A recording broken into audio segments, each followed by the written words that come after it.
Bonjour. Bonjour, journaliste. Justement, qu'est-ce qui s'est réellement passé au sujet de Jocelyn qui a été tabassé par des agents de l'ANR dont la photo circule sur la toile depuis hier? Comme vous l'avez constaté, en fait, il avait un dossier au niveau de l'ANR qui concernait une affaire de contrefacteur, en fait. Il y a des faux billets, voilà. Guilain, c'est un journalier qui travaillait chez OIM et à chaque fois il voulait avoir un contrat journalier là-bas, il passait par une personne. Alors un bon jour, la semaine passée, le monsieur l'a contacté lui disant qu'il y avait un travail à faire. Il débarque là où il est logé, il les prend avec son véhicule et arrivé quelque part, le monsieur, je ne sais pas si c'est son habitude parce que je ne peux pas confirmer ni affirmer désaffirmer ce qui est dit. Alors le monsieur est parti pour faire les achats, mais avec des billets qui n'étaient pas bons, des faux billets de 100 dollars. Ce qui a permis la vendeuse qui est partie se plaindre au niveau de l'ANR, que voilà, il y a quelqu'un qui voulait l'escroquer. Et on a cherché la personne, on a eu la personne. Et voilà, comme la dame qui a déclaré qu'ils étaient deux dans le véhicule, on a eu l'auteur. L'auteur a été auditionné et libéré. Maintenant, on cherchait la deuxième personne. Et la deuxième personne, c'est M. Guilain. Et c'est comme ça que M. Guilain est parti de lui-même répondre les samedis au bureau de l'ANR. Et voilà, c'est les résultats que vous voyez sur les réseaux sociaux. Justement, et à l'heure qu'il est, comment se porte-t-il? Il n'est pas stable et il n'est pas bon parce que les derniers examens qui viennent de s'effectuer ici là à 2 heures, il n'est pas en bonne santé parce qu'hier il allait très mal, mais merci, Dieu merci, les médecins ont réussi à les stabiliser. C'est comme ça. Mais aujourd'hui, nous sommes partis aussi s'enquérir de la situation au niveau du bureau de l'ANR. Il était lui-même avec les rédocs. Il m'a même montré les dossiers en question. Les dossiers ont été classés déjà.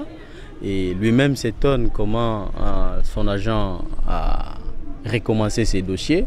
J'ai vu même l'audition aussi quelque part de son agent, le secrétaire, qu'il agissait de lui-même. En fait, c'est un électron libre qui agissait comme ça.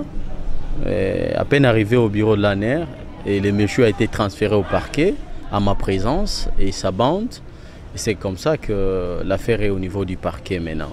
Et c'est au niveau du parquet qu'on va établir les responsabilités de tout un chacun. Et voilà, c'est tout ce qu'on peut dire.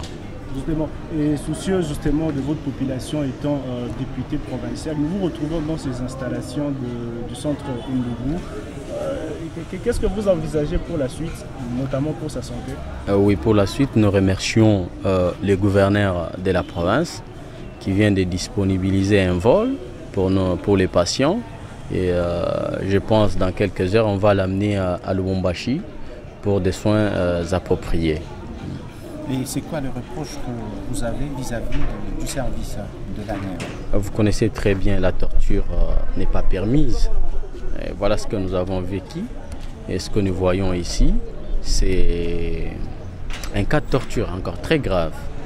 Et donc, les responsables qui est transféré ce matin déjà au niveau du parquet doivent devoir répondre de ces actes. Donc nous reprochons ces actes. Il ne faut pas que ces actes se répètent parce que ça n'honore pas l'institution ANR, ça n'honore pas les responsables de l'institution, ça n'honore pas même la province, parce que vous voyez ce qui se passe même sur la toile internationale. On parle de la province, on ne parle pas de la personne qui a commis cet acte ignoble, vous voyez un peu. Et donc ce n'est pas un acte à encourager. Il doit devoir répondre de ces actes et que les chefs de l'institution ANR a laissé ça dans les mains de la justice, aux mains du procureur.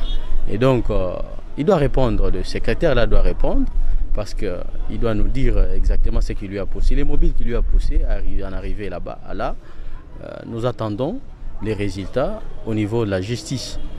Au niveau de la justice, je pense qu'il doit y avoir une chambre foraine, l'audience publique, pour que les gens sachent que c'est quelque chose qui est prohibé, quelque chose qui est interdit. Il y a des jeunes du Tanganyika, notamment ceux de Kalemi, qui exigent le départ du REDOC.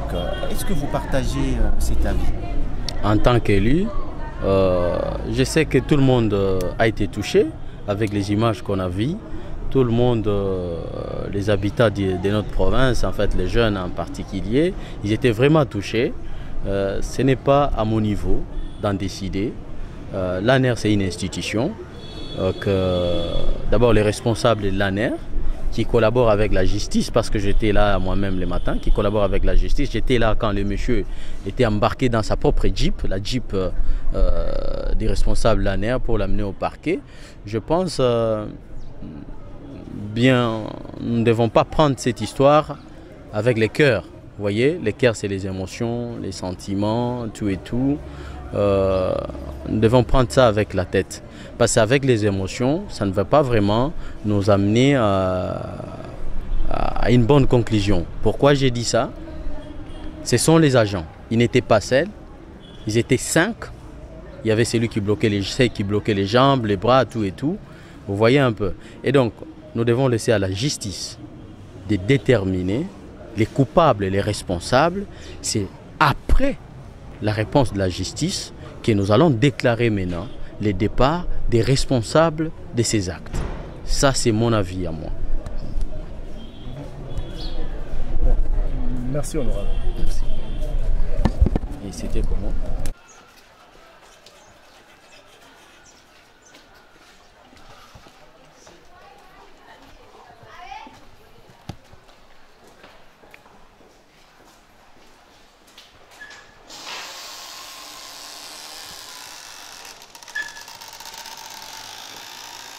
Angkat